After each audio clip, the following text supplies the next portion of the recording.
La palabra de Dios está en Hechos 9, del 1 al 15. Y dice así la palabra del Señor. Saulo, respirando aún amenazas y muerte contra los discípulos del Señor, vino al sumo sacerdote y le pidió cartas para las sinagogas de Damasco, a fin de que si hallasen algunos hombres o mujeres de este camino, los trajese preso, presos a Jerusalén.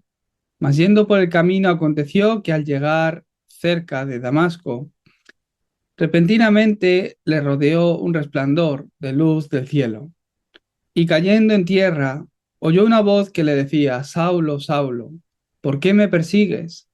Él dijo: ¿Quién eres, Señor? Y le dijo: Yo soy Jesús a quien tú persigues. Dura cosa te es dar coces contra el aguijón. Él, temblando y temeroso, dijo: Señor, ¿qué quieres que yo haga? Y el Señor le dijo: Levántate y entra en la ciudad, y se te dirá lo que debes hacer.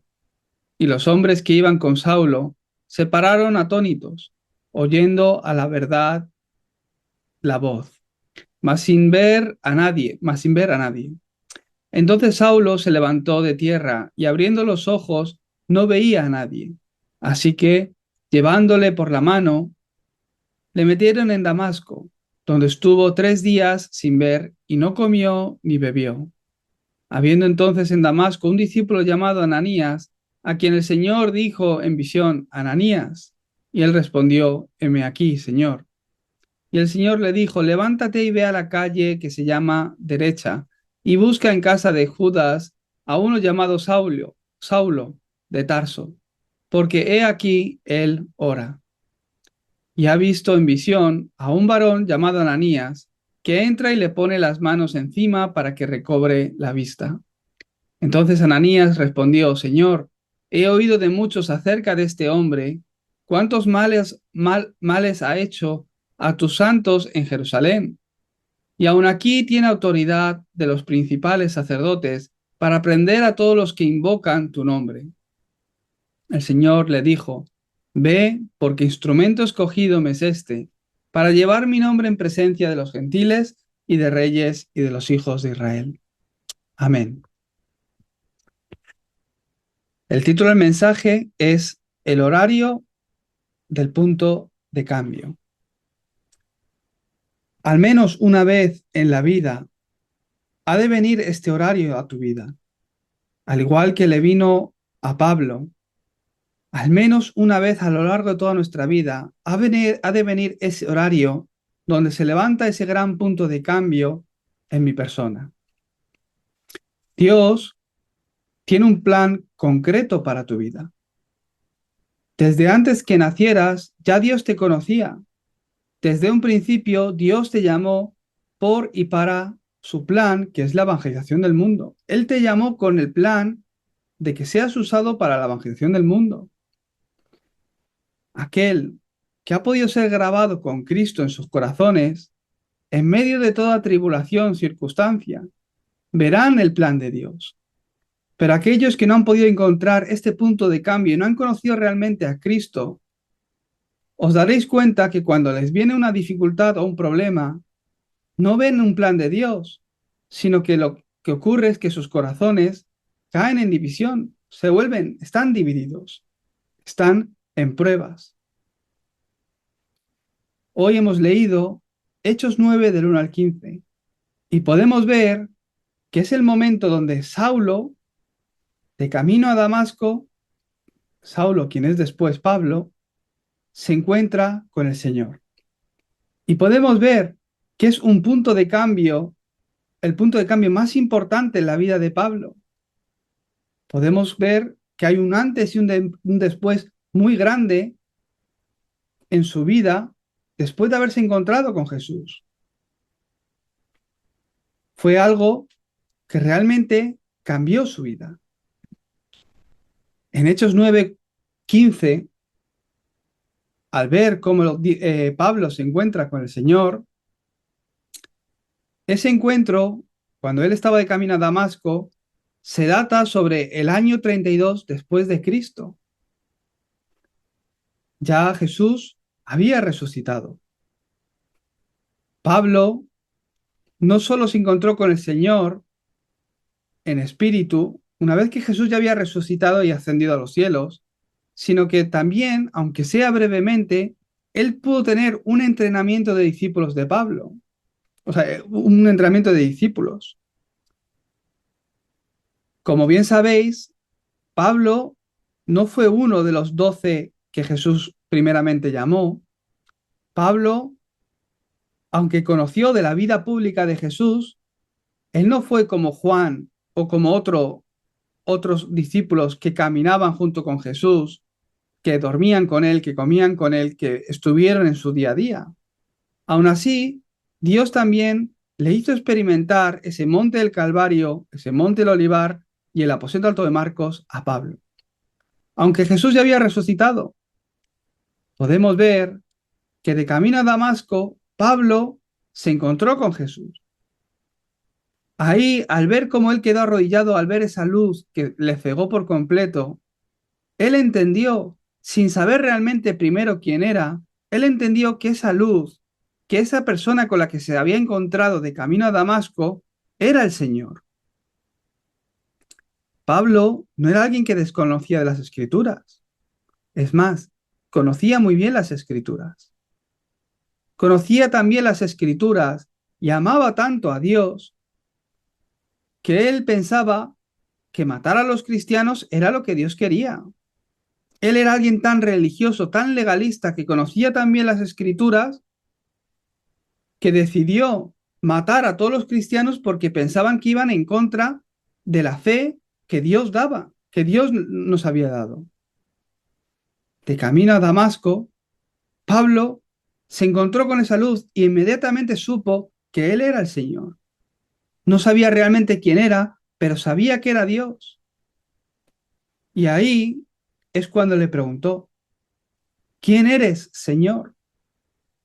No es que habló con respeto, como nosotros solemos utilizar la palabra Señor, sino que en otros idiomas aparece la palabra de Señor, mi dueño. ¿Quién eres, mi Señor?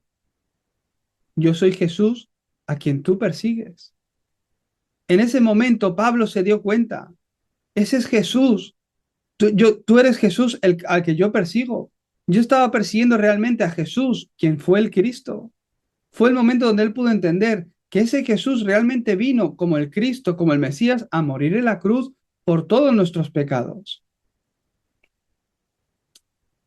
Él, en ese momento, pudo experimentar el monte del Calvario. No solo eso, sino que después estuvo unos días, unas 2 semanas, junto con Ananías, ahí en Damasco, hasta que recuperó las fuerzas. Y después conoció a Bernabé, a través de Bernabé, a todos los otros apóstoles, discípulos de Jesús, y se calcula que estuvo como unos 2 años junto con ellos, recibiendo entrenamiento y organizando muchas cosas. Fue el tiempo durante el cual Pablo pudo organizar la misión que Dios le había dado. Dios se lo dijo a Ananías.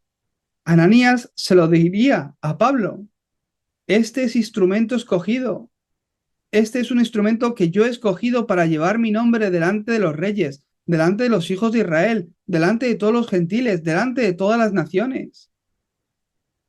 Pablo es aquel que yo he llamado para la evangelización del mundo. Ananías se lo contaría. No solo eso, sino que al encontrarse con los discípulos, después de que los discípulos le hablaran de quién era realmente Jesús, ¿qué le contarían a Pablo? Que realmente resucitó. No solo murió, sino que resucitó, que estuvo con nosotros y en el Monte del Olivar nos dio una última misión, ir y hacer discípulos a todas las naciones. Pablo tuvo ese tiempo, cuando estuvo con Ananías y después con los otros apóstoles, donde pudo recibir la misión de Dios, como en el Monte de los Olivos. No solo eso, sino que como podemos leer en las Escrituras, a partir de Hechos 13, Pablo empieza a experimentar la obra de Dios, la obra del Espíritu Santo, a través de él en el campo, allá donde iba. de la misma forma que se levantó la obra del Espíritu Santo en el aposento alto de Marcos, también Pablo, nuevamente centrado en el ministerio a través de Antioquía, desde Antioquía, empezó a experimentar esa obra del Espíritu Santo allá donde iba. Fue un punto de cambio en la vida de Pablo. Ese encuentro con Jesús provocó un antes y un después por completo de la vida de Pablo. Como os he dicho, Pablo no es que fuera un no creyente. Él conocía muy bien las escrituras. Él era judío. Los judíos, en aquella época, entiendo que ahora en esta época es un poco diferente, pero en aquella época, por costumbre, a todos los niños los obligaban a memorizar eh, la Torá. ¿Qué es la Torá? Los 5 primeros libros de la Biblia. Los 5 primeros libros que los escribió Moisés es la Torá para los judíos, es la ley de Dios, y a todos los niños los obligan a memorizarlos. Desde la niñez empiezan a memorizar la Torá, y después llega un momento que cuando llega la edad de ser adolescentes, los rabís, los rabinos, les hacen como un examen a los niños judíos y les hacen recitar la Torá. Si ese niño se la ha memorizado todo muy bien, ¿qué hacen los rabinos? A los niños se los llevan al templo y los educan para ser rabinos también. ¿Que no lo has memorizado bien? Les dicen, vuelve a tu casa y encárgate del oficio de tu padre. ¿Qué quiere decir? Como antes las familias se encargaban de ciertos oficios o gremios, cuando un niño no memorizaba bien las escrituras, lo dejaban para que trabajara en el gremio de su padre y pudiera continuar con las costumbres familiares y el oficio familiar. Pero si era un niño que memorizaba muy bien las escrituras, se lo llevaban aparte y lo hacían rabino. Después de encontrarse con Jesús, Pablo nuevamente pudo entender de nuevo este Pentateuco. Encontró el mensaje que había realmente en la Biblia al entender que Jesús era el Cristo. Al ver el libro de Génesis, pudo entender quién era Cristo, la simiente de la mujer. Pudo entender realmente cuál era el problema y también el problema fundamental, base del hombre y la respuesta que el hombre necesita, Cristo. No solo eso, sino que cuando uno empieza realmente a conocer esto, de verdad que empieza a experimentar ese cambio como Pablo. A través del libro de Éxodo, ¿qué entendemos? Entendemos la salvación. El libro de Éxodo no nos explica simplemente que el pueblo de Dios fue libre de Egipto. No es un libro donde simplemente nos hablan cómo fueron liberados de Egipto, donde estaban bajo esclavitud, sino que nos habla realmente de la salvación. Cuando uno realmente se encuentra con Jesús, si de verdad le empiezas a conocer a Él, empieza a generarse este cambio en ti y empiezas a darte cuenta de que lo que aparece a la vista, lo físico, también en el mundo espiritual tiene un gran significado. A través del libro de Éxodo, no explica simplemente que el pueblo de Dios fue libre de esclavitud de Egipto, sino que la oscuridad, el reino de oscuridad que significa Egipto, Faraón que significa Satanás, quien estaba gobernando, dominando el pueblo de Dios, a través de la sangre del cordero en los marcos de las puertas, el pueblo de Dios pudo ser libre de toda esclavitud y de estar bajo la autoridad de Satanás. A través del libro de Éxodo podemos ver la explicación de la salvación. Luego, a través de Levíticos, ¿qué nos enseña? En el libro de Levítico podemos ver la importancia del culto para el pueblo de Dios. Aquel que ha entendido a Cristo, a través del cual uno recibe la salvación, el culto se vuelve una prioridad y algo muy importante para su vida.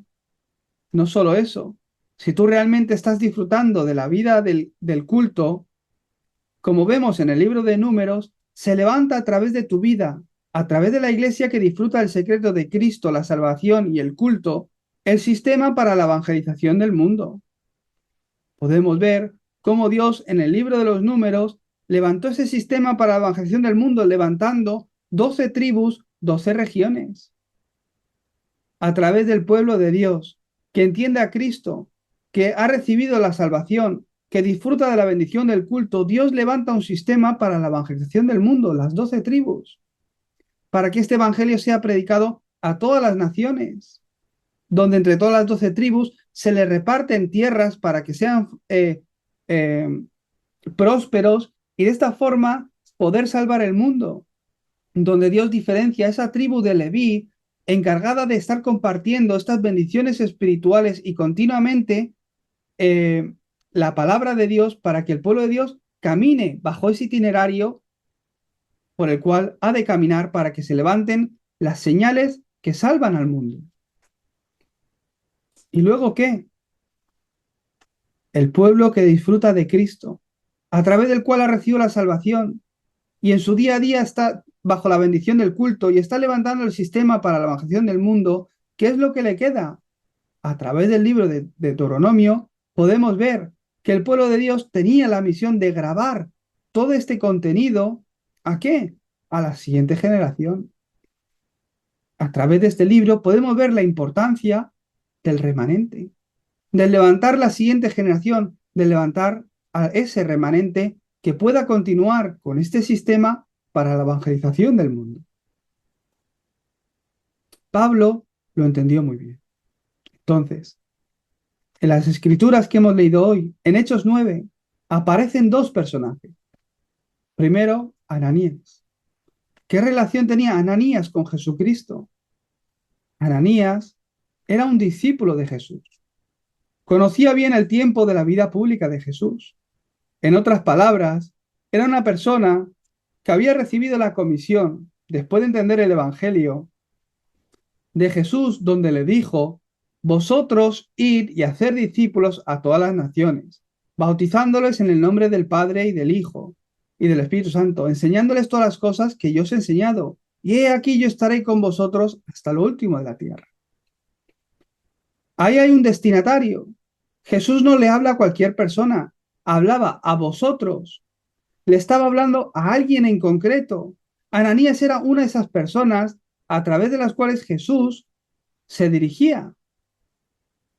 En otras palabras, él era un discípulo, él era un obrero, él era una persona que era capaz de poder explicar cuál es el problema del hombre y cuál es la respuesta. ¿Por qué ha de ser Cristo en ti? No era cualquier creyente, no era alguien que conocía las escrituras, no era alguien que simplemente se había memorizado muchos versículos bíblicos, o no era alguien que sirve muy bien en la iglesia, no era alguien que no falta ni un domingo a la iglesia, sino que era un discípulo, alguien que tenía el contenido donde podía explicar realmente cuál es el problema del hombre y cuál es la respuesta. Cuando nace un bebé, este necesita unos padres. Ananías era una persona que espiritualmente podía tener bebés porque tenía el contenido para nutrir y levantar a un nuevo creyente. Ananías había recibido esa misión. Tú que conoces que Jesús es el Cristo, la respuesta a todos los problemas. Cristo que ha sido respuesta para tu vida. Ve a la región donde tú estés, a la región donde Dios te ha guiado, en la que tú estás, y haz discípulos. Y Ananías estaba en Damasco orando. ¿Orando por qué? Por ese encuentro con el discípulo. Ananías tenía un estado espiritual donde conocía realmente el deseo de Dios. Podemos ver en la Biblia cómo Dios llama a Samuel y Samuel oye su voz, la voz de Dios, pero en un principio no identificaba que era Dios. Ananías, desde que Dios le llama, Ananías, Ananías, él responde: ¿qué quieres, Señor? Dime, Señor, heme aquí, Señor. ¿Por qué? Ananías tenía un estado espiritual conectado directamente con Dios. En medio de toda circunstancia, él tenía el estado espiritual donde podía oír la voz de Dios. He aquí, Saulo está orando, ve y ayúdale. El obrero que tiene el mensaje, que conoce cuál es el problema y la respuesta y puede compartirlo en la región donde está, que posee el mensaje para hacer discípulos. Cuando un obrero en un lugar posee el mensaje, ¿Dios qué hace? Ahí envía al discípulo. Eso es dar a pan. Si yo me levanto como la persona que puede explicar cuál es el problema del hombre y por qué ha de ser Cristo, por qué Cristo es la respuesta, en la región donde yo estoy, Dios que ha preparado discípulos desde antes de la fundación del mundo, personas predestinadas para la salvación, para la vida eterna, en ese momento es que Dios te la envía a ti, bautizándoles. ¿Qué significa bautizándoles? Si es hasta el punto de bautizándoles, es decir, personas que realmente han recibido este mensaje que compartimos, que lo han recibido y se vuelven discípulos. No solo eso, sino que estas nuevas personas las enseñamos hasta el punto de que ellos puedan ser esos vosotros. Eso es la reproducción, autorreproducción. A ese discípulo, a esa persona que Dios ha puesto en mi camino, es nutrirla con el Evangelio, con el mensaje del Evangelio, hasta el punto de que esta persona también se pueda levantar como un vosotros. Y por sí mismo, a través de ella, también se levante esta obra del vosotros ir y hacer discípulos a todas las naciones. Ese es el equipo de evangelismo. Cuando me vuelvo el obrero que tiene el mensaje, en el lugar donde estoy, Dios ahí manda a la persona. Ese es el comienzo del dar a pan. Porque Ananías tenía este sistema en él, porque tenía este contenido de poder hacer discípulos, Dios le envió a Pablo. Y no aparece más Ananías. Más tarde aparece otro Ananías, pero es otra persona. Este no aparece más. Y evangelizó a Pablo.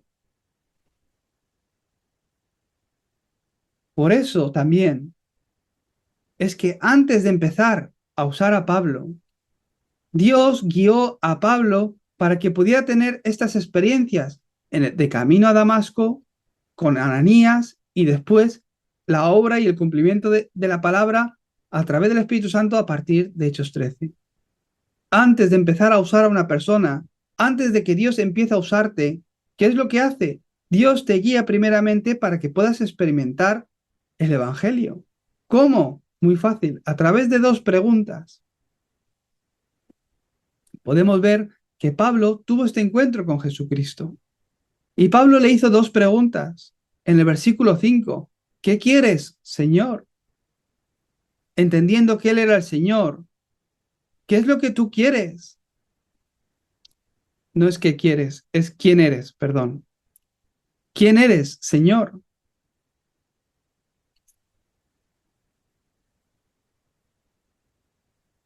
Al menos una vez tienes que experimentar esto. Pablo, al conocer que ese Jesús a quien él perseguía era el Señor, él se dio cuenta. Soy un religioso, alguien que conoce las escrituras porque las he leído, porque lo he oído, es que conozco el Evangelio, pero ahora realmente conozco que Jesús es el Cristo. Conozco cuál es el problema del hombre, que viene desde el pecado original, donde quedó muerto espiritualmente, quedó atrapado bajo la obra de Satanás y que se dirige hacia un destino que es el infierno. Y que para eso vino Jesucristo, para abrir un camino para que pueda llegar al Padre, a morir por todos mis pecados, para que sean perdonados y no tenga condenación, y a liberarme de toda obra de Satanás. Ese Cristo es Jesús, a quien yo perseguía. Desde ese momento, aquello que tenía más valor para Pablo cambiaba. Aquello que realmente las prioridades de Pablo empezaron a cambiar. Y después una segunda pregunta. ¿Qué quieres que yo haga? En el versículo 6. Pablo hizo dos preguntas. ¿Quién eres, Señor? Después de conocer quién realmente eres, quién es realmente Jesús, ahora entonces, ¿qué quieres que yo haga? Por eso, más importante que mi circunstancia cambie, Lo que Dios realmente quiere es que recuerdes quién eres tú, dónde has de estar, qué tienes que hacer, qué legado vas a dejar. Esto es lo más importante en la vida de fe. No el que si me va bien o me va mal, si mi enfermedad es sanada o no, si me queda alguna secuela o no, antes que cualquier otra cosa, antes que mi situación económica, familiar, antes que cualquier otra respuesta. El Señor quiere primeramente que sepas quién es Jesús. De esta forma, al conocer quién es Jesús, puedas entender quién soy yo dentro del Evangelio, qué tengo que hacer, dónde he de estar, qué legado he de dejar. Al entender Pablo quién es Jesús, pudo entender, tú eres el Cristo y me has salvado. Tú me has dado todo esto, me has dado esta salvación que por mí mismo no podía alcanzar. Ahora entonces, ¿qué quieres que yo haga? ¿Cómo te voy a servir yo a ti, mi Señor? ¿Por qué hacemos la vida de fe? ¿Por qué nos reunimos en la iglesia? ¿Por qué siempre que tenemos unos días libres intentamos hacer un entrenamiento espiritual concentrado? ¿Por qué cada domingo dejamos tiempo, guardamos este tiempo de la mañana para juntarnos y dar culto a Dios? ¿Por qué estáis haciendo la vida de fe? Para aprender que con el semáforo en rojo tengo que parar y que con el semáforo en verde puedo continuar, no necesito ir a la iglesia. Para aprender lo que ética o moralmente está bien, está mal, que en el semáforo en rojo tengo que pararme y en el verde tengo que continuar, no necesito creer en Jesús durante el tiempo que ahora que yo viva. ¿Qué quieres que yo haga? Ve y haz discípulos. El evangelismo y las misiones es lo mismo. El evangelismo en mi región, cuando me salgo de mi cultura a otra tercera cultura, eso son las misiones a otro país. Hay personas que dicen, si yo lo entiendo, pero es que el evangelismo no es para mí. Si yo lo entiendo, pero es que el evangelismo es muy difícil. Pues yo soy hija de Dios o hijo de Dios. El evangelismo que lo hagan otros. Yo es que debe ser que no soy discípulo. No es así. Ni es difícil, ni es que no es para ti, sino que todavía tu vida, aunque no lo sepas, está muy lejos de Dios. Está muy lejos del corazón de Dios. Todavía tu pensamiento, tu corazón está muy enraizado en lo grabado que tenías antes del Evangelio, en el yo. Por eso el evangelismo es difícil para ti. Por eso el vivir acorde al deseo de Dios para mi vida es difícil para ti. ¿Y qué entra? Mi pensamiento. Si realmente Él es el Señor, no hace falta que ponga mi pensamiento, pero lo pongo porque todavía en mí hay un proceso, un punto de cambio que ha de levantarse. Por eso os bendigo para que a vuestras vidas se levante la verdadera sanidad. ¿Cuál será la verdadera sanidad? He orado y el Señor ha sanado mi enfermedad. Aún así puede que no experimentes la verdadera sanidad. Que una dolencia te sea curada porque has orado, no significa que has recibido esa verdadera sanidad. Hay algo mucho más, que tiene mucho más valor, que realmente Dios quiere que se levante en tu vida y que si es necesario, permite incluso circunstancias, problemas, para que te des cuenta y recibas una verdadera sanidad. Más allá de tu enfermedad o dolencia, Dios quiere sanar tu estado espiritual. Dios quiere que entiendas el Evangelio primeramente y si es necesario, permite circunstancias, dolencias o enfermedades para que puedas llegar a entender que Jesús es el Cristo.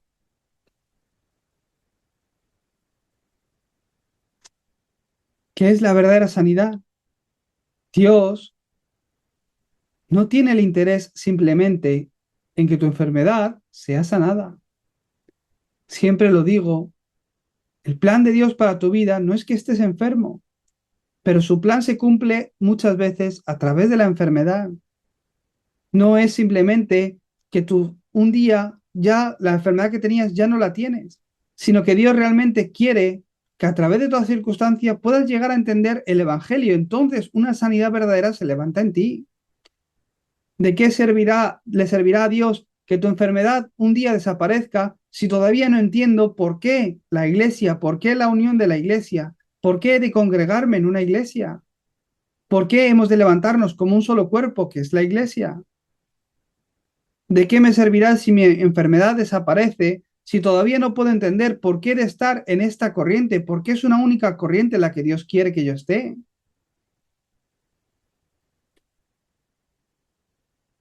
Cambia mi situación física, cambia mi circunstancia en la que estoy viviendo, mi dificultad desaparece, pero todavía mi corazón y mi pensamiento no está alineado a lo de Dios.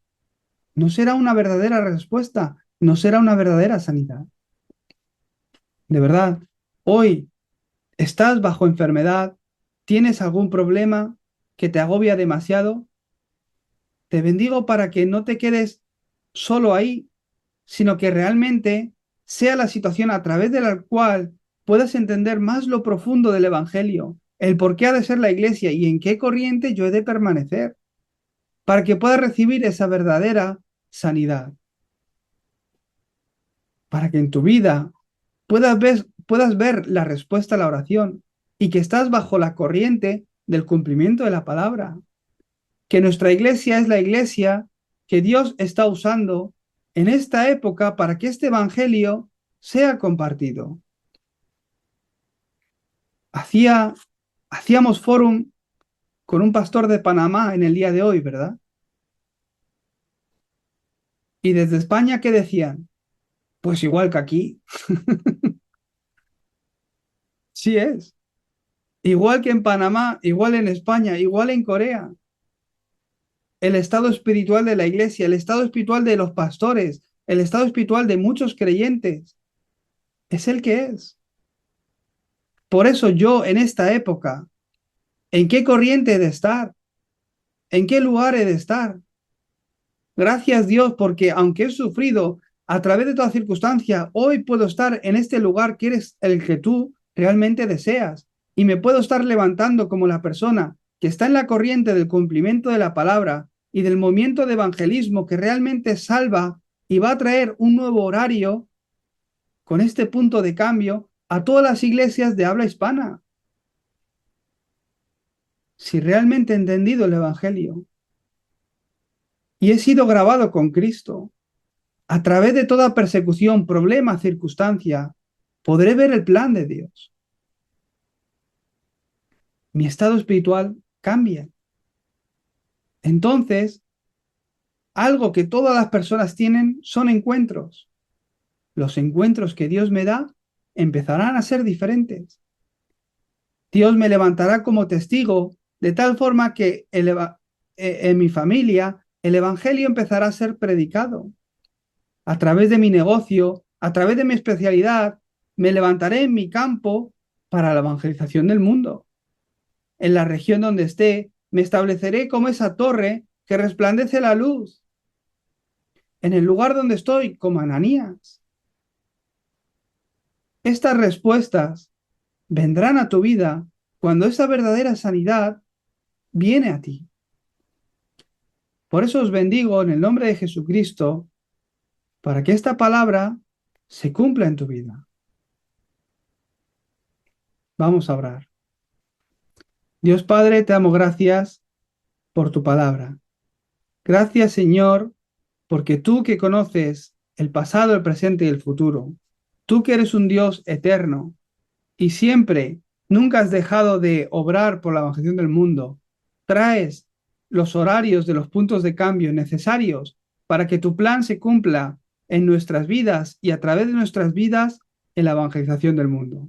Gracias, Señor, porque al igual que tú llamaste a Ananías, nos has llamado como a la iglesia para ir y hacer discípulos a todas las naciones. Bendícenos, Señor, para que la verdadera sanidad se levante en medio de los enfermos, en medio de aquellos que están abatidos o cansados, Señor, en medio de aquellos que están sufriendo por alguna enfermedad, Señor. Que sea la semana donde nuevamente podemos preguntarnos, al igual que lo hizo Pablo, ¿quién tú eres, Señor? ¿Y qué quieres que yo haga? Que podamos ser la iglesia que vive para la misión que tú nos has dado. En el nombre de Jesucristo, oramos. Amén.